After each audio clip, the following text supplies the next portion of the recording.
The price will certainly leave you feeling blitzed. Hello, my baby! Hello, my honey! Hello, my ragtime gal! Suddenly you kissed my wine! Baby, my heart's on fire! From the Legacy line comes the already controversial Leader class Blitzwing. Introduced in the 80s as one of the first triple changers, Blitzwing had 3 modes: Robot, Jet Fighter, and Tank.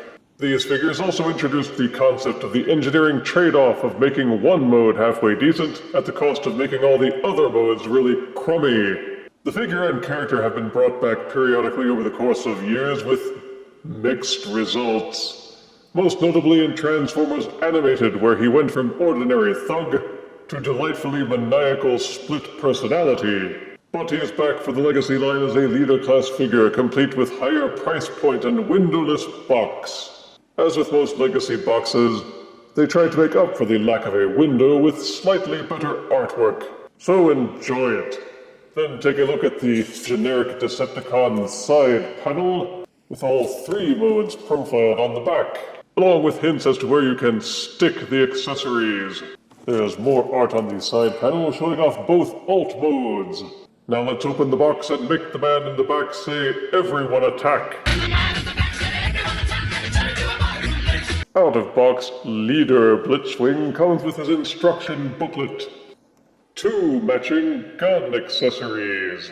A sword accessory made of El Cheapo flimsy rubber. Why they made the sword flexible rubbery plastic, I have no idea. It's not like they haven't made hard plastic swords recently for other figures, and this one doesn't seem to be any sharper or more dangerous than, say, Earthrise Alicon's spear. They just wimped out, it seems.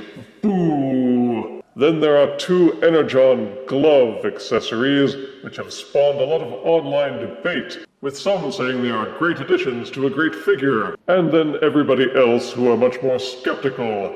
Guess which camp I fall into? More on these later. Going over the first alt mode, the tank, and let's be nice first. I will admit, it feels like it's solid and has heft. Not Leader class heft, to be sure, but it seems to have a bit more weight than a standard Voyager. The colors are good, and the paint and decals are all cleanly applied. There's a lot of sculpted detailing. Almost everything seems to be made out of hard plastic, not the cheap rubbery stuff. Nothing pulls loose or flops around, even with vigorous agitation. It bears passing resemblance to a tank, with treads at the sides, a turret on top, and wheels underneath, which allow it to roll on smooth-ish surfaces. The turret can rotate 360 degrees, and the barrel can even be raised up and lowered. Sadly, the tank barrel does not support fire blast accessories. Boo! But there are reasons why this mode has been criticized.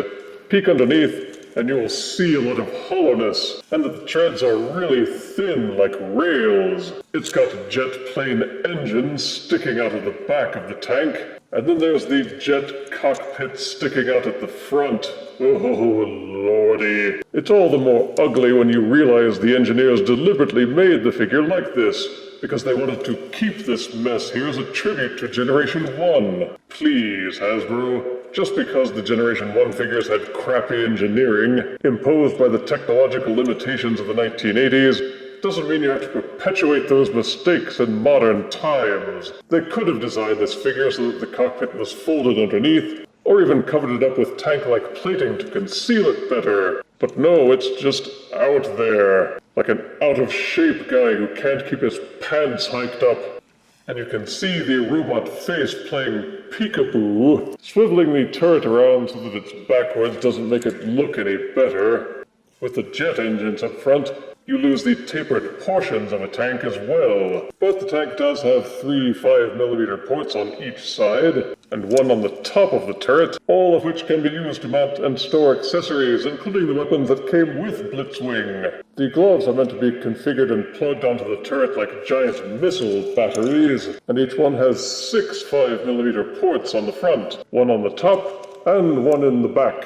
Any one of those ports may play host to a weapon accessory or a fire blast accessory. They also have an open male port on the side, where you can plug in any weapon accessory that happens to have a female port at the end of it. But while these missile batteries are large and intimidating, they really don't look like they belong. They've been rigged to hang onto the back corners of the turret by the front corners of the gloves, and they're not held in by much, so they tend to pop off pretty easily. They can fall off with even the lightest nudge, especially if you're trying to mount other weapons or fire blasts into the open ports. If they had done something to have these peg into the ports on the sides of the tank, it would have been better. But the way they attach now, and the location where they attach, come across as tacked on in more ways than one.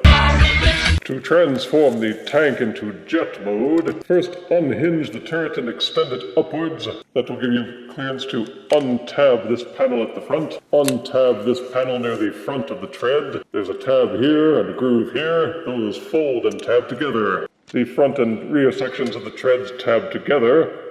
To transform to jet mode, untab them and pull them apart. Then the entire rear section of the tank will untab and unfold on this swiveling hinge set. Once you've got this section all folded up and out of the way like this, go here and unfold the tail fins from inside the tank. Split apart the legs for a moment. Then unfold the jet wings. And retab the legs together. This gives you enough clearance space to untab the front treads from the front of the jet, rotate them backwards on this hinge, and then using this internal tab and groove, invert the treads and tab them just underneath the wings. And make sure that the wings are cinched in nice and tight. At the front of the nose cone, open this little hatch. You can untab this panel here to give yourself some rotational clearance if you need to. Then fish the nose cone out from inside the nose cone and fold it out. Then reclose both of these panels. Fold these hinges back so that the tank treads are located underneath the jet. You will see tabs and grooves on the inside that push together and hold it in place. Make sure that both sides angle and push together. You're supposed to fold these wings underneath the treads. Fold out the landing gear so that it goes through this hole, and then angle this panel and tab it in. It should push in nice and snug. And there are two panels here near the front, which fold to cover up these empty gaps. And this is the second alt mode, the fighter jet. And again, let us start off with what they got right. It does resemble the Generation 1 appearance, at least from the top. The colors are a rich dark purple with yellow highlights and silver badges. There's still plenty of sculpted detailing, and it maintains its overall heft, with everything tapping and holding together pretty solidly. You can tell while transforming the figure that they did put extra care into the engineering. The conversion has a solid, intuitive feel to it, unlike others such as Thrilling 30's Blitzwing, which felt hollow and flimsy by comparison. But the quality of the engineering and the parts count becomes a moot point when you look at the end result. And the end result is a pretty crummy jet. Again, in their desperation to make this figure Generation 1 accurate, they deliberately engineered flaws that could have been fixed if they'd put leader-class thought into this Voyager-sized package. For the jet mode, they left a lot of the tank exposed and glaringly visible, with the front tank treads stuffed under the wings. That might have been forgivable, but the rear treads are also angled out into the side and stacked under the front treads. And the tank turret is just hanging right underneath the jet engines. So it comes across as if the entirety of the tank was merely folded in half and then flipped upside down. And Hasbro expects us to just grit our teeth and pretend that we can't see it. But I can see it.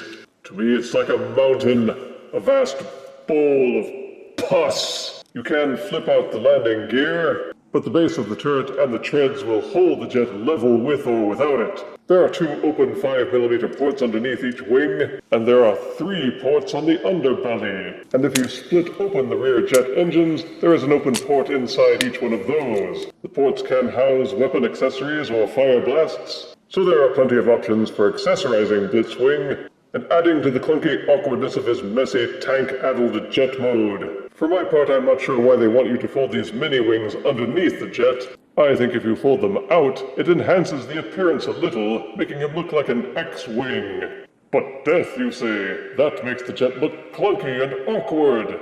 Well, sorry, but Hasbro cleared that hurdle without any help from me. So I'm going to leave him with the wings out, just because anything that draws more attention to the jet parts is drawing attention away from the lazy but exposed tank parts. You can plug the included weapons and accessories into any of the open ports for storage or display. But once again we get to the energon gloves. Ugh. These sections inside the glove tab on the inside underneath and pop out. Then you plug this detached section into the back. Repeat for both of them. You're supposed to fold these two sections down at the back of the rear engines, then take this peg at the back of the energon glove and plug them in. Yes, this is how they expect you to store the gloves while he's in jet mode. Hey, stop laughing. This is supposed to be fearsome. Well, what can anybody say about this? We can't pretend that it looks proper. It doesn't look cool. This is just sad. A sad, half-baked afterthought which they tell us is weapons storage, and for which they charged us 20 extra bucks. Even plugging fire blasts onto these doesn't make them look like they belong there. I would rather that they had found a way to plug them onto the top of the jet, or even on the side underneath the wings. I mean, it's not like this part of the jet doesn't already look like a Ghibli mess. They should have just put the gloves down there and embraced the ugliness full bore. I prefer to take the hand sections off, then using this peg and this hole, you plug them back together, flip up both sides of the engine, give yourself a bit more clearance, then plug them back in like this, and you can still plug in fire blast accessories that way. But death, you say, that doesn't look like a real jet engine. Oh, and the other configuration did. If I have to store these garbage heaps back here, I'm at least going to compact them a little bit and minimize the ugliness, even if it is just by a smidgen. Gee, Hasbro, this sure is a great tribute to exactly how Blitzwing looked in Generation 1. Boo! To transform Blitzwing from jet to robot mode, first de-accessorize.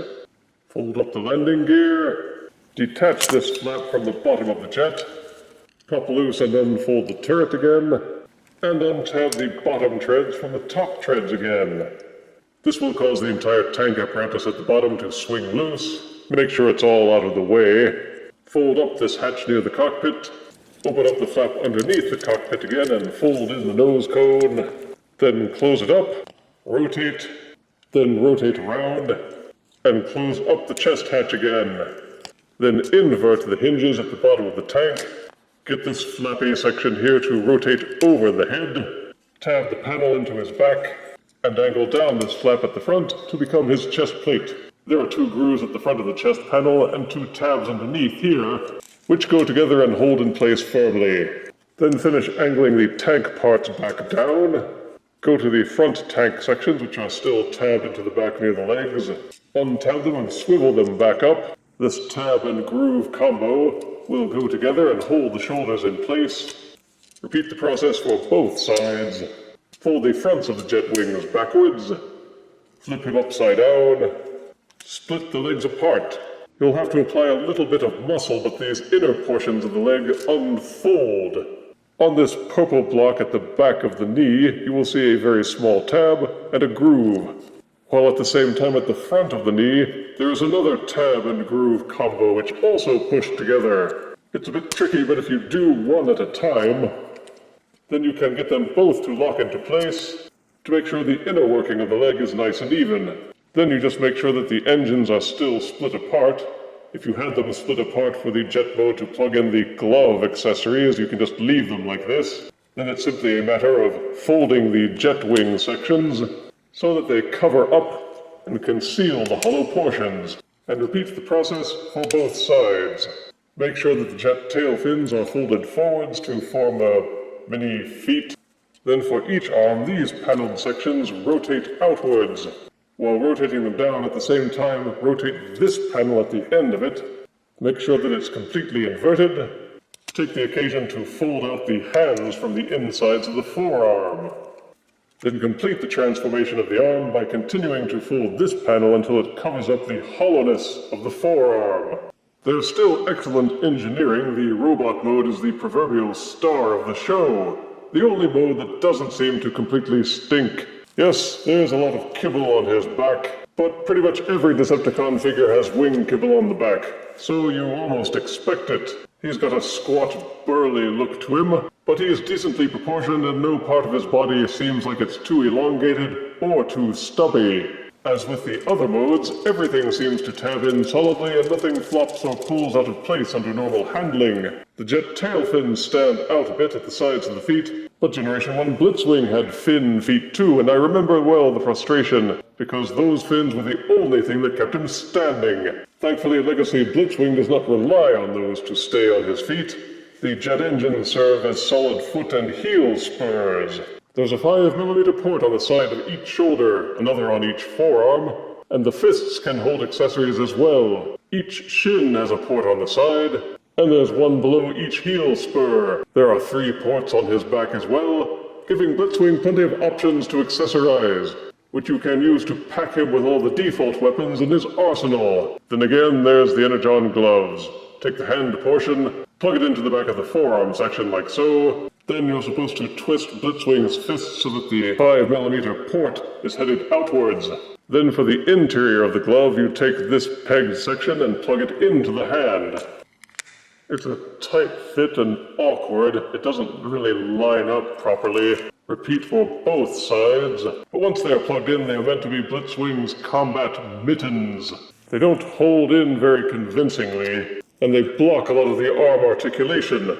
And they just look oversized and goofy. For the extra cost, I expected these to be much better contrived and better engineered. Maybe they couldn't articulate each finger, but if they had done so much as to give them one extra knuckle joint so that the fingers could curl into fists, that would have made them a lot better. But the fingers can only stick out like this, or fold out thusly. You can't really do anything awesome with them besides plug in a lot of fire blast accessories to make him look like a crazed gunman. But because the ends are 5mm ports, it means that you can take the energon hands out and replace them with, say, the hands from the Perfect Combiner sets, which are articulated and look much more like hands.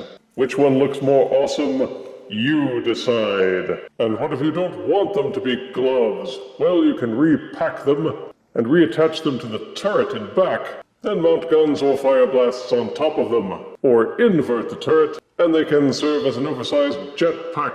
I actually find them less obtrusive that way, and it's not like he isn't already loaded with kibble back there. What's a bit more, really? I truly wish that they'd put more effort in with these gloves. A flip-out peg here or there would allow you to store them in more places, in the sides of the forearms perhaps, or on the shins or on the back. They might have done more to shape the inner portions of these sections so that they could lock more firmly onto the arms, or be placed in other locations, such as additional armor for the legs or shoulders. I can think of half a dozen ways that extra ports or clips could have been used so that these sections would enhance rather than detract from Blitzwing's appearance. But they didn't, and we have to live with it. Boo! But there's no faulting the articulation for Blitzwing. His head will rotate 360 degrees and waggle a little bit on his ball socket. If you flip up these little panels at the shoulders, he can get some decent shoulder rotation, though he can't get 360-degree rotations because these sections won't move. But the arms will splay out fully, and there is a rotating joint at the shoulders, as well as another one just above the bicep. Each elbow will rotate 90 degrees, and each fist will rotate fully in its socket. Despite all the clutter on his back, there is full 360-degree waist rotation. Fold up these flaps at the pelvis, and the leg will kick forward until it starts hitting the other body parts. There's this flap behind his butt, which prevents a lot of the back leg rotation, but each hip will splay outwards until it hits the hips. There is full upper thigh rotation. Each knee will bend backwards over 90 degrees, and if you disengage the tail fin of the jet, each toe spur and heel spur will fold up and down. And yes, there is the patented ankle pivot. He is back heavy and many of the parts get in the way of each other, but you can still get a lot of excellent poses out of Leader Blitzwing, which gives him some pizzazz. For size comparison, here's Legacy Leader Blitzwing next to Transformers animated Voyager Blitzwing in his tank mode. Ain't it cute? Here is Legacy Leader Blitzwing next to Titan's Return Voyager Blitzwing. Guess who's taller? And here is Legacy Leader Blitzwing next to this useless pile of crud. Oh, wait, those are just his energon gauntlets. I couldn't tell the difference. Blitzwing is a character with a lot of potential. Fighter jets are cool. Tanks are cool. Robots are cool. But somehow, every time Hasbro has tried to put all three into a blender, they just can't turn it into a decent smoothie. And anyone who's expecting Legacy Blitzwing to make it all better will be in for a very great disappointment. Positives are good detailing, clean paint application and colors, a decent number of accessories.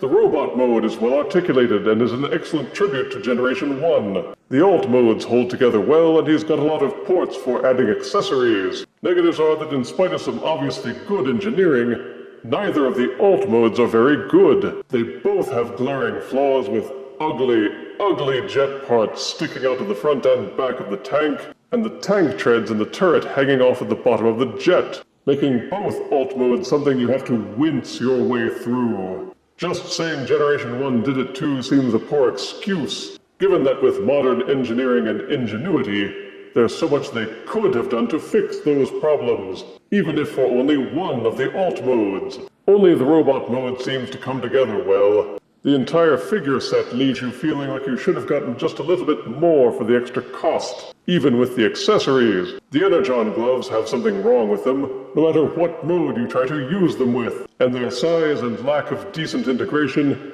means they're always all up in your face, reminding you of just how substandard they are. In the end, this figure did a little bit more than you'd see for a Voyager, but not nearly enough for a leader class price. If they had fixed one of the alt modes and done more to integrate the glove portions, then this figure might have been a cut above the other previous Blitzwings. But a lousy tank and a lousy jet, a floppy sword, and some of the worst leader consolation accessories I've ever seen have dragged down the score and tainted all the other things that were otherwise pretty well done. And I give Legacy Leader Blitzwing 6 out of 10 deaths.